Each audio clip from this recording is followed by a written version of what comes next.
दो खबरां ने, एक बड़ी अच्छी खबर है और एक बड़ी बुरी खबर है। इस टाइम मैं हैड पंजनद दरिया ते बैठा मैं, यह पुल तुहानूं नज़र आउंदा पिया, पानी की रफ्तार तुहानूं नज़र आउंदी है पई, बहुत ज़्यादा पानी। इधर भी तुसीं वेखो ना, पानी दियां इंज धाकां लगियां ने।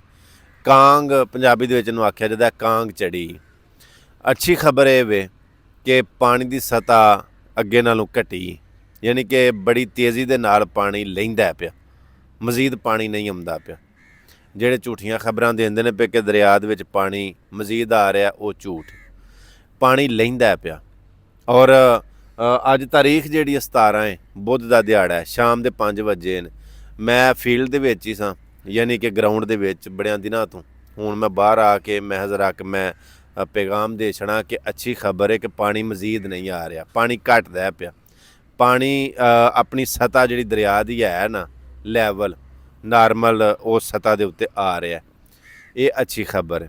ਬੁਰੀ ਖਬਰ ਇਹ ਵੇ ਕਿ ਜਿਵੇਂ ਜਿਵੇਂ ਪਾਣੀ ਲੈਂਦਾ ਪਿਆ, ਉਂਝ ਜਿਹੜੇ ਕੋਠੇ ਡਿੱਗੇ ਨੇ, ਜਿਹੜੇ ਮਕਾਨ ਡਿੱਗੇ ਨੇ, ਘਰ ਡਿੱਗੇ ਨੇ, ਡੇਰੇ ਡਿੱਗੇ ਨੇ, ਜਿਹੜੇ ਲੋਕ ਡੁੱਬ ਗਏ ਨੇ ਵਿੱਚ, ਜਿਹੜੇ ਮਲਬੇ ਦੇ ਥੱਲੇ ਆ ਗਏ ਨੇ, ਉਹਨਾਂ ਦੀਆਂ ਲਾਸ਼ਾਂ ਨਿਕਲਦੀਆਂ ਨੇ ਪਈਆਂ। ਲਾਸ਼ਾਂ ਵੀ ਇੰਝ ਦੀਆਂ ਨਿਕਲਦੀਆਂ ਨੇ ਪਈਆਂ ਕਿ ਮੈਂ ਆਪਣੀਆਂ ਅੱਖਾਂ ਦੇ ਨਾਲ ਵੇਖਣਾ ਪਿਆ ਕਿ ਦੱਸਣ ਦੇ ਕਾਬਲ ਨਹੀਂ। ਬੜੀ ਅਫਸੋਸਨਾਕ, ਬੜੀ ਦੁਖੀ ਸੂਰਤ ਹਾਲ ਹੈ ਕਿ ਲਾਸ਼ਾਂ ਨਿਕਲਦੀਆਂ ਨੇ ਪਈਆਂ ਮਲਬੇ ਦੇ ਥੱਲਿਓਂ। ਜਿਵੇਂ ਪਾਣੀ ਲਵੇ ਦਾ, ਖਾਸ ਕਰ ਇਹਦੇ ਨਾਲ ਜਿਹੜਾ ਏਰੀਆ ਲੱਗਦਾ, ਇੱਧਰ ਵੇਖਦੇ ਨਾ ਪਿਆ, ਇਹ ਜਿਹੜਾ ਦਰਿਆ ਨੇ ਇੱਧਰ ਤਬਾਹੀ ਕੀਤੀ ਹੈ ਨਾ, ਇਹ ਦਰਿਆ ਨਿਕਲਿਆ ਹੀ ਅਲੀਪੁਰ, ਸੀਤਪੁਰ, ਯਾਨੀ ਕਿ ਇਹਨਾਂ ਪਿੰਡਾਂ ਦੇ ਵਿੱਚ, ਸੁਲਤਾਨਪੁਰ ਵਗੈਰਾ ਵਗੈਰਾ। ਹਾਂਜੀ, ਔਰ ਜਿਵੇਂ ਜਿਵੇਂ ਪਾਣੀ ਲਹਿੰਦਾ ਪਿਆ, ਉਵੇਂ ਉਵੇਂ ਥੱਲਿਓਂ ਤਬਾਹੀ ਜਿਹੜੀ ਹੈ ਉਹ ਨਜ਼ਰ ਆਉਂਦੀ ਹੈ ਪਈ। ਪਿਛਲੀ ਸੂਰਤ ਹਾਲ ਜਿਹੜੀ ਗੁਜ਼ਰੀ ਹੈ ਉਹ ਬੜੀ ਦਰਦਨਾਕ ਸੀ, ਲੇਕਿਨ ਜਿਹੜਾ ਅੱਗੂ ਮਰਹਲਾ ਆਉਂਦਾ ਪਿਆ ਇੰਤਹਾਈ ਦਰਦਨਾਕ। ਯਾਨੀ ਕਿ ਜਿਨ੍ਹਾਂ ਦੇ ਜੀ ਗਵਾਚੇ ਸਨ, ਪਾਣੀ ਦੇ ਵਿੱਚ, ਫਲੱਡ ਦੇ ਵਿੱਚ ਗੁੰਮ ਹੋ ਗਏ ਸਨ, ਜਦੋਂ ਉਹਨਾਂ ਦਾ ਪਤਾ ਲੱਗਦਾ ਨਾ ਪਿਆ ਕਿ ਉਹ ਗੁੰਮ ਹੋ ਕੇ ਕਿਸੇ ਹੋਰ ਇਲਾਕੇ 'ਚ ਨਹੀਂ ਗਏ, ਉਹ ਡੁੱਬ ਗਏ ਨੇ, ਉਹ ਮਰ ਗਏ ਨੇ, ਉਹ ਫੌਤ ਹੋ ਗਏ ਨੇ। ਅੱਲਾਹ ਪਾਕ ਉਹਨਾਂ ਨੂੰ ਗਰੀਕ ਰਹਿਮਤ ਕਰੇ। ਪਾਣੀ ਦੀ ਮੌਤ ਯਕੀਨਨ ਨਬੀ ਪਾਕ ਸੱਲੱਲਾਹੁ ਅਲੈहि ਵਸੱਲਮ ਦੀ ਹਦੀਸ ਦੇ ਮੁਤਾਬਕ ਕਿ ਸ਼ਹਾਦਤ ਦੀ ਮੌਤ ਹੁੰਦੀ ਹੈ, ਹਾਦਸਾਤੀ ਮੌਤ ਹੋਈ। ਅੱਲਾਹ ਪਾਕ ਦੀ ਜ਼ਾਤ ਜਿਹੜੇ ਪਿੱਛੇ ਨੇ ਉਹਨਾਂ ਨੂੰ ਸਬਰ ਅਤਾ ਫਰਮਾਵੇ। ਇਸ ਟਾਈਮ ਜ਼ਰੂਰਤ ਜਿਹੜੀ ਹੈ ਉਹ ਪਬਲਿਕ ਨੂੰ, ਆਵਾਮ ਨੂੰ ਕੀ ਜ਼ਰੂਰਤ ਹੈ? ਜਿਵੇਂ ਖਾਣੇ ਦੀ ਜ਼ਰੂਰਤ ਹੈ ਨਾ, ਉਹਦੇ ਨਾਲ ਬੱਚਿਆਂ ਨੂੰ ਸੁੱਕੇ ਦੁੱਧ ਦੀ ਜ਼ਰੂਰਤ ਹੈ।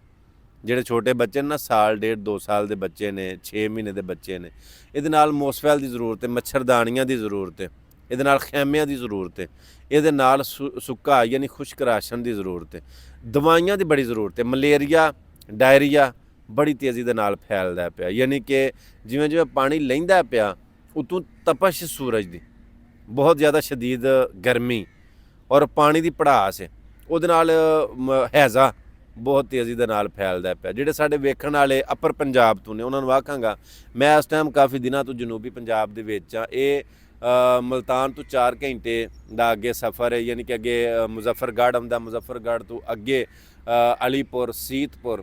ਅਲੀਪੁਰ ਦੇ ਵਿੱਚ ਬੜੀ ਤਬਾਹੀ ਹੋਈ ਹੈ, ਲੇਕਿਨ ਜਿਹੜਾ ਸੀਤਪੁਰ ਹੈ ਉਹਦੇ ਵਿੱਚ ਸ਼ਦੀਦ ਬਹੁਤ ਹੌਲਨਾਕ ਮਨਾਜ਼ਰ ਨੇ। ਉੱਥੇ ਜਾਣ ਦਾ ਜਿਹੜਾ ਰਾਹ ਸੀ ਨਾ, ਅਲੀਪੁਰ ਤੋਂ ਸੀਤਪੁਰ ਜਿਹੜਾ ਰਾਹ ਜਾਂਦਾ ਸੀ, ਉਹ ਪਾਣੀ ਨੇ ਇੰਜ ਦਾ ਕਟਾਓ ਕੀਤਾ ਕਿ ਸੜਕਾਂ ਤਬਾਹ ਹੋ ਗਈਆਂ, ਟੁੱਟ ਗਈਆਂ।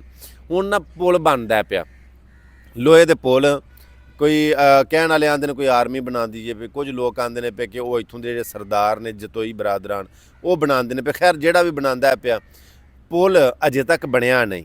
ਇਸ ਟਾਈਮ ਸ਼ਾਮ ਦੇ 5 ਵਜੇ ਨੇ, 17 ਸਤੰਬਰ ਹੈ, ਸਨ 2025, ਬੁੱਧ ਦਾ ਦਿਹਾੜਾ, ਅਜੇ ਤੱਕ ਪੁਲ ਨਹੀਂ ਬਣਿਆ।